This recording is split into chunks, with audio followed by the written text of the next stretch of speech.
Evening kids, आज हम पढ़ेंगे about aerobic and anaerobic exercises. तो हम कर रहे थे biology tyre 4 plant life respiration, और हमने यूनिट ए और यूनिट बी कवर कर लिया है, हमारी प्लेलिस्ट में ऑलरेडी है।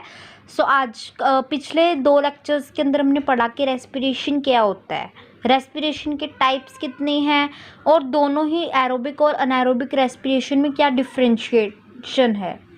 तो अब हम पढ़ेंगे about aerobic and anaerobic exercises कि एरोबिक एक्सरसाइजेस कौन सी होती है, अनएरोबिक एक्सरसाइजेस कौन सी होती है, एरोबिक एक्सरसाइजेस के क्या एग्जांपल्स हैं, अनएरोबिक एक्सरसाइजेस के क्या एग्जांपल हैं।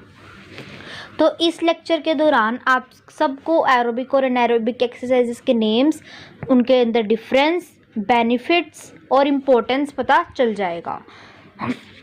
सबसे पहले, अगर आपने अब तक हमारे चैनल को सब्सक्राइब नहीं किया है तो जल्दी से बेल आइकन को प्रेस कर दीजिए।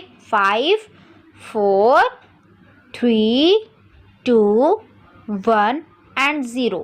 होप आप सबने हमारे चैनल को सब्सक्राइब कर दिया है। तो चलिए आज का धूम सेक्शन शुरू करते हैं। एरोबिक एक्सरसाइजेस, ये ड्यूरिंग दिस एक्सरसाइज, जब आप ये एक्सरसाइज करते हो the body Burns fat faster.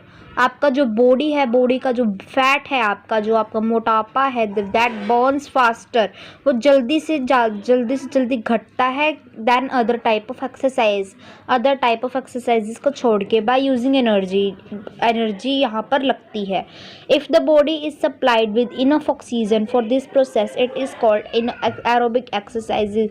Means जब आपकी बॉडी के अंदर इनफ ऑक्सीजन सप्लाई की जाती है एरोबिक प्रोसेस इस एक्सरसाइजिंग के लिए, तो वो जो आपकी एक्सरसाइजेज है वो आपकी एरोबिक एक्सरसाइज है। और एरोबिक एक्सरसाइज को हम कार्डियो भी बोलते हैं।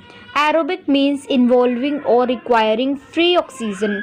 एरोबिक का मतलब क्या होता है कि आपको ऑक्सीजन, फ्री ऑक्सीजन मिल रहा है, यानी कि आपकी एरोबिक एक्सरसाइज वो एक्सरसाइज होती है जहाँ पे आपका यूज़ ऑक्सीजन का इनफ एडिक्वेट यूज़ होता है। आपको ऑक्सीजन की आपको ज़रूरत इतनी नहीं होती। It refers to use of oxygen to adequately meet energy demands during exercise via aerobic metabolism. यानी कि एरोबिक एक्सरसाइजेस के मतलब है कि आप अपनी ऑक्सीजन को यूज़ करते हो उस एडुकेट अमाउंट में अपनी एनर्जी को डिमांड करने के लिए। आपके अपनी एक्सरसाइज के अकॉर्डिंग ही आपको ऑक्सीजन की डिमांड चाहिए होती है। कम ऑक्सीजन यहाँ पर आपको होता है, मीन्स आपका इनफ ऑक्सीजन आपकी बॉडी के अंदर सप्लाई होता है।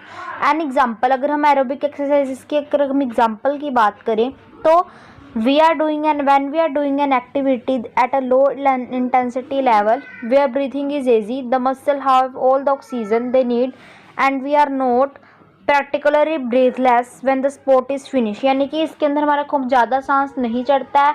मीन्स सांस चढ़ता मतलब हमारा जो बॉडी का इंटेंसिटी लेवल है, हमारा जो इंटेंशंस है वो बहुत लो रहती हैं, नॉर्मल रहती है। हमारी बॉडी के अंदर इनफ ऑक्सीजन होती है, हमें ज़्यादा ऑक्सीजन की ज़रूरत नहीं होती।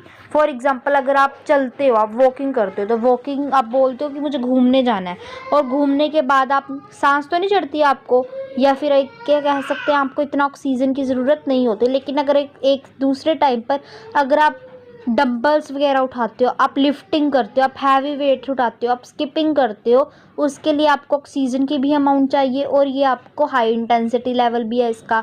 दैट मीन्स ये अनएरोबिक एक्सरसाइज है। तो एरोबिक एक्सरसाइजेज में आपको लो इंटेंसिटी लेवल वाली एक्टिविटीज़ आ जाएंगी। फॉर एग्जांपल, आपको जॉगिंग कर रहे हो, रनिंग कर रहे हो, वॉकिंग कर रहे हो, स्विमिंग कर रहे हो, बाइकिंग कर रहे हो, स्टेयर क्लाइंबिंग मीन्स सीढ़ियों से ऊपर नीचे कर रहे हो।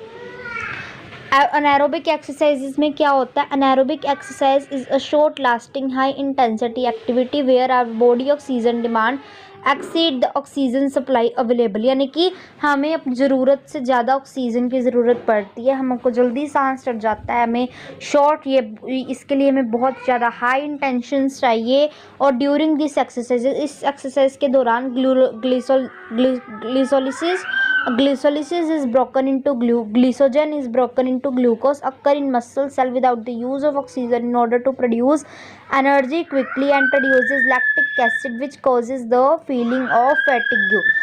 मीन्स इस एक्सरसाइजेस के दौरान जो आपका ग्लिसोलिसिस है वो आपका मतलब जो आपका ग्लूकोजन है एसिड है वो आपका ग्लूकोज में कन्वर्ट होता है मसल सेल्स के अंदर, और इस प्रोसेस के दौरान इसे ऑक्सीजन की ज़रूरत भी नहीं पड़ती एनर्जी को प्रोड्यूस करने के लिए, और इस एक्टिविटी के अंत में हमें लैक्टिक एसिड मिलता है जो आपकी फैटिक की फीलिंग क्रिएट करता है। मीन्स एनारोबिक एक्सरसाइज के अंदर आपको फैटिक बनता है। एग्जाम्पल अगर देखें तो skipping, heavy weight lifting, sprint, mountaineering, ये सारे आपके अनएरोबिक एक्सरसाइजेस के आपके एग्जाम्पल हैं, और अनएरोबिक एक्सरसाइजेस आपकी मसल बिल्डिंग एक्सरसाइजेस भी कहलाती हैं। But it is not so good for fat reduction. Means इससे आपकी फ़ैट रिडक्शन तो नहीं होगा, मतलब हो सकता है लेकिन वो सेटिस्फेक्शन आपको नहीं मिलेगी जितनी आपको एरोबिक एक्सरसाइजेज में मिलेगी। But these exercises are excellent for building muscle mass. तो अब इसका बुक वर्क ज़रा देख लेते हैं।